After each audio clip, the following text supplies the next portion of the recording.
Miss Lish Aquino. Palakpakan natin si Miss Lish. I know marami tayong natutunan, hindi lang yung art. And Miss Lish, baka may mga tanong ang ating mga Catholic communicators sa iyo. Go ahead. Again, yes sir, you can approach our microphone and iparinig natin kay Miss Lish ang iyong question for her. So yun, hello, good afternoon, ma'am. So, I am quite relate, ma'am, sa caption kasi in our parish, ako po yung naka-assign sa pag-create ng caption and guilty po ako na very long talaga ako mag-caption. So yun, my question is, how do we know if long captions is inspired or just excessive po? Or just, sorry. Excessive or sobra po talaga? Alright. So, at the end of it, analytics.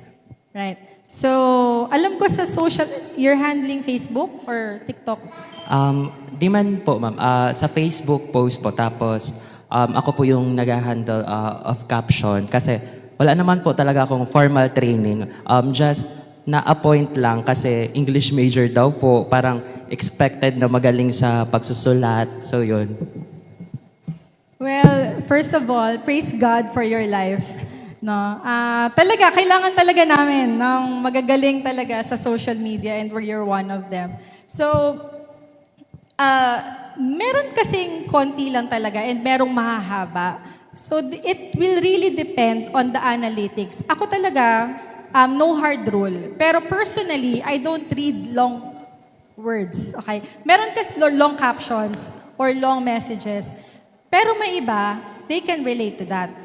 So, at the end of it all, kailangan mo pa rin talaga tingnan yung analytics. I think pag sa page, meron pinipindot lang dyan, and then sa back, may kita mo kung ano yung mga posts talaga na nag-trending. It's not about likes. If it's videos, you look for the watch, you look for the, may graph yan na biglang bumababa na ganon, or biglang may ganyan, tapos bumababa.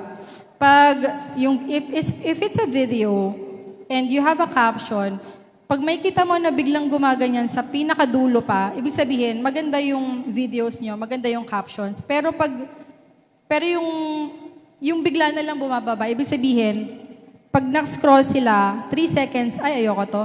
Mahaba, 3 seconds. Ganyan. But when they stay there, and they read it, it's definitely a win for you. So, I think that's how you qualify. So, yun, thank you po. Thank you. Maraming salamat. More questions for Miss Lish. Pwede po tayong pumunta near our microphone. Hello, ma'am. Good afternoon. Go ahead po. Hello. So, good afternoon po, ma'am. So, I am Bobby A. Esperanza from Diocese of Legazpi. So, I am part in one of the organizations in Bicol University and I had once experience creating a captions po. So, my question here is it okay to create captions or is it okay to create church-related captions using trendy languages or styles po? Trending styles Apo, and languages din po. and medias. Yes, definitely. Oo, actually, kailangan natin sumabay. 'Di ba? Like, for example, sino dito yung nakakaalam sa hiwalayang Meiko and Patrick? Oh, konti lang. Ayan, meron. So, you know, the couples here and some who can relate will say, 'di ba, no to divorce and advise them about how to really work up on your marriage, ganyan. So, pwede kang sumabay. And ano pa ba yung mga ano ngayon? Ano ba yung mga yung mga uso ngayon? Yung ano po, parang ano yung What Happened Bella po, yung ganun po mga posting. Yun! Yun! Yan po yung ano, ina-ask ko po kung pwede po siyang i-incorporate po sa caption po, sa church-related captions po, madam. I think so. I think so. Okay, thank you po. Yeah. Mm-mm. Thank you so much. More questions for Miss Lish are welcome. May time pa tayo. It is only 3:04. Sige po, your chance to learn more. Kung may mga gusto po kayong itanong, go ahead. More participants, you can just approach our microphone. At ginaganahan naman si Miss Lish to answer all your questions this afternoon. Let's have our third participant who'd like to ask a question. Sige po, lapit na lang tayo sa microphone. From other dioceses, other orgs. May questions pa po ba tayo? Marami naman po bang natutunan from Miss Lish?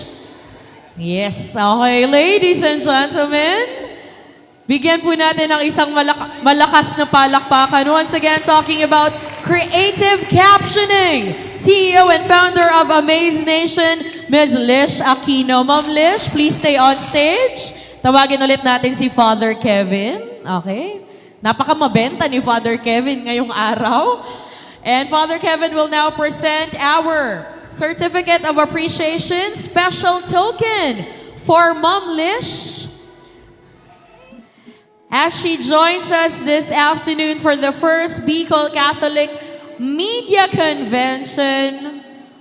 Sa muli po, palakpakan natin Ms. Lish Aquino. Thank you so much.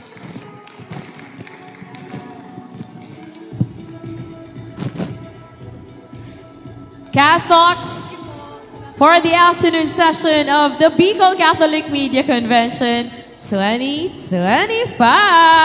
Maraming salamat, Ms. Lish.